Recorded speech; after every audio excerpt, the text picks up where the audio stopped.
Hello you guys, I just want to make this quick video. So, August 9th of this year is when came into existence. Ever since August 9th, I couldn't even tell you all the stresses and everything that I had to do in order to get to this moment where I'm at right now.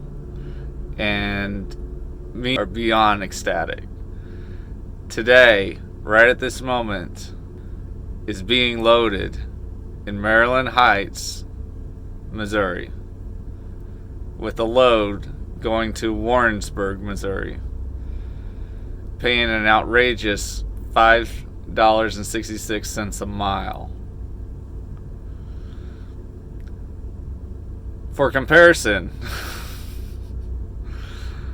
I am budgeting $2.80 a mile. If I make $2.80 a mile, that's still paying myself and all the other truck related expenses and company related expenses. I got this truck and this trailer, picked it up October 6th. Ever since October 6th, I've been working on getting the title down here.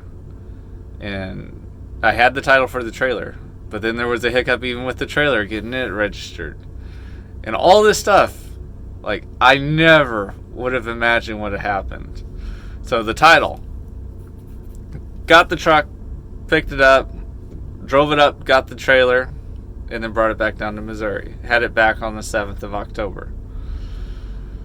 So for a week, Penske, which is the company I bought the truck from, Penske lost the title. I can't do anything without the title, mind you. So Penske lost title. They found it after about a week, and then they finally sent it over to the finance company that I use to finance the truck. Well, the finance company was concerned that I would take the title and somehow title the truck, get plates and everything, without them being listed on the title as a lien holder. So here's another hiccup. The lien holder had a service that they use. This service does this for all 50 states for this finance company. My finance company's out of like Washington State or something. They specialize in financing large, heavy equipment like a semi-tractor. Well, so the service they use, they went back and forth probably 3 different times before they finally got all the paperwork right. Never once asking me what paperwork was needed, because I guess the service thinks, well, they know what's best. I talked to the finance company several times. The lady was really nice, and very, very sorry for what I was going through.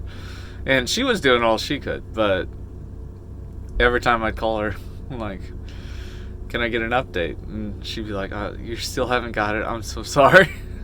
And the service that they use was not very good at communicating with the finance company. So finally, after the second time it was returned, I told her, okay, here, I'm going to send you all the paperwork that I know that is needed.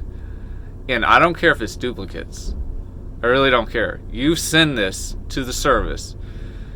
And there was even one form on there that there was no reason the DMV should need. But I told them, send it anyways. Better too much than not enough. So they sent it.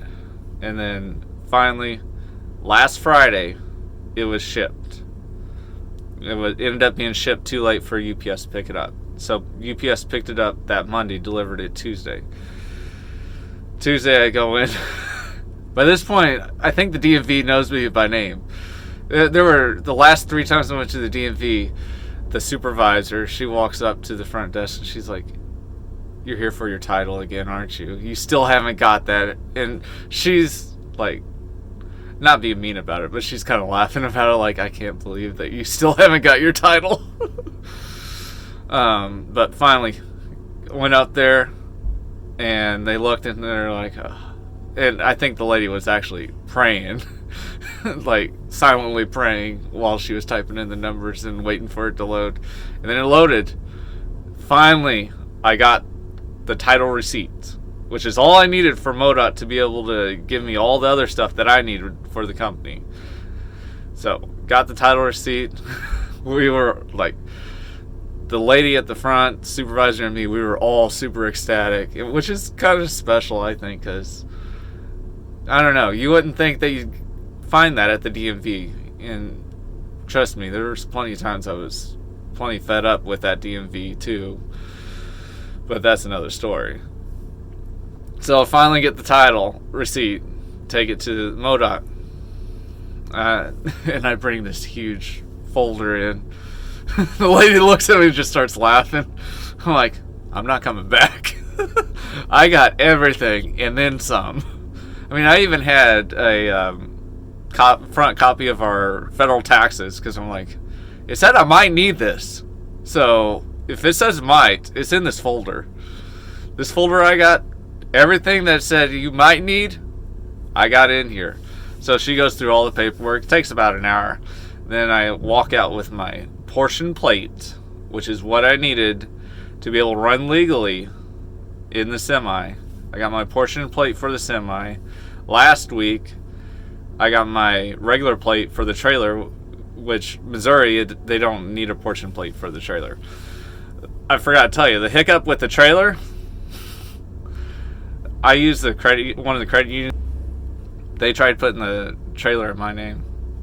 The finance company, for whatever reason, put my name on the trailer, which you might think is not a big deal. Well, it is a big deal. By me having my name on the trailer, that compromises the LLC protections. So I'm still working on them with that. But I was able to at least, because originally it only had my name, I was able to at least get them to change it onto that lien holder, or onto the title. So I got that worked out, still working with the credit union to remove my personal name from it. Hopefully that gets fixed sooner rather than later. The tractor is in the LLC name only, which I'm very thankful for. But I get to here. So here's a little inside to my first load. Get to the shipper. And for a while, like, in order to get this truck legal, and the trailer for that matter, the government requires an annual inspection. So, have the annual inspection done. I had it done at the Freightliner dealership. So I'm like, okay. And I told him, you check this thing like as meticulously as you can. And so they did. They found some things wrong with it, and I had them fix it. Well, get to my first load, and I always shut off the truck because it's just wasted fuel to leave it running. These things burn like a gallon of diesel an hour if you leave them idle. So I shut it off, and for a while it's been doing this, but it started. Like, it had always started, and I always thought it was the batteries. So I had told Glenn, I'm like, we're getting new batteries for that semi. Like, it's probably going to be within the first month we're getting new batteries, because I'm not going to be stranded. And in fact, I even told her before I was going to go to get this load, I left too late from the house today to do it, but I was going to do it on the way back because I have to cross over Columbia anyways, and I was going to stop by one of the auto parts store and get this. Told her we can get a jump start pack that can jump start a semi. That way, if I ever have a dead battery, I got a jump start kit under my bed to be able to jump start the truck just in case. Lo and behold, that was not the issue that I thought was causing the truck to have hesitation whenever it started.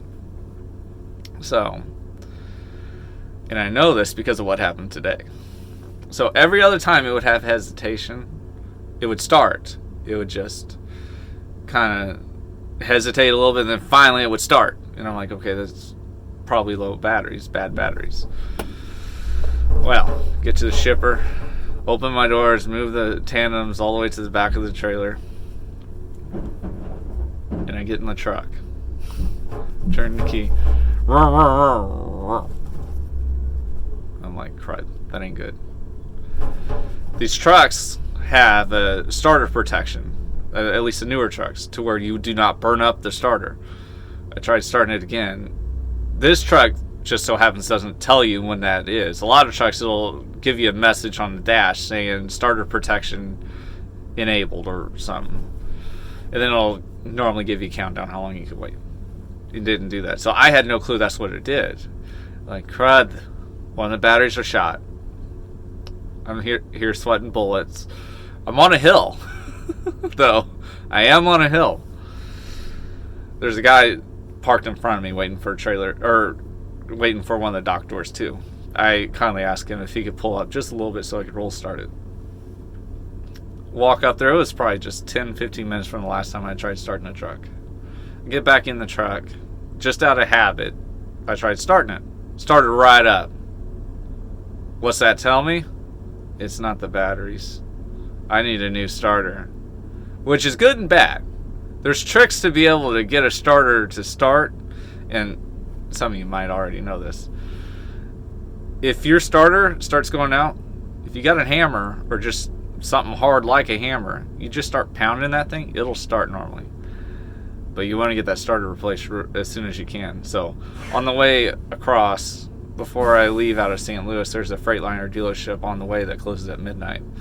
I'm going to go there and get the starter. If I get lucky and they could actually replace it, I'm going to go ahead and have them just in case. But most likely they're not going to be able to. But I'll be able to get it to deliver this load and get back, and then I'll replace it in the yard where I parked the truck. But I am excited, but now also concerned because of that starter. But I just wanted to let you all in a little update on this. I cannot believe that right now I'm sitting in the truck being loaded, and the trailer I got is a brand new trailer. The forklifts going on this trailer right now, it's the first time any forklift has ever been in that trailer. I am beyond blessed at this point. But thank you guys for watching this.